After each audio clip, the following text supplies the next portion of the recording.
এই যে আমাদের বিয়ের পর থেকে যে আমরা সংসার করতেছি, আপনার কাছে কি মনে হচ্ছে আমরা ভালো আছি? আমরা তো ভালো নাই। আমরা বিয়ের আগেই ভালো ছিলাম, আমাদের অনেক স্বপ্ন ছিল, অনেক প্ল্যান ছিল, কিন্তু বিয়ের পর থেকে সেই স্বপ্ন আমাদের পূরণ হয় নাই। আপনি বিয়ের পর থেকে আপনি বলতেছেন যে আমাকে আপনার পছন্দ না, আমার কাছে বিয়ে দিতে চান নাই। এটা শুনতে আমার সবসময় ভালো লাগে না আম্মা।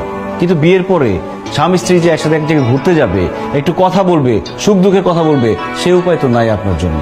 আমরা কি কখনো কোথাও যেতে পারছি, কোনো কথা বলতে পারছি? আমার ভালো লাগা খারাপ লাগা কখনো আমার বউর সাথে আমি শেয়ার করতে পারছি? পারি নাই তো।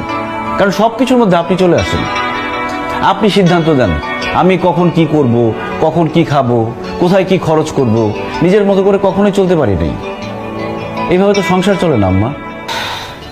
লিমা, তো জামাই যে এতক্ষণ আমাকে এতগুলো কথা শোনালো, তুই কিছু বললি না? মানে তোর কি মনে হয় তোর মা তোর সংসার ভাঙার জন্য এসছে এখানে? আমি তোর ভালো চাই না, আমি তোর খারাপ চাই? মা, বলতে খারাপ লাগলেও আমি আজকে বলছি, তুমি আমার ভালো চাও, এখানে কোনো ডাউট নাই। তুমি চাও না আমি রফিকের সঙ্গে সংসার করি।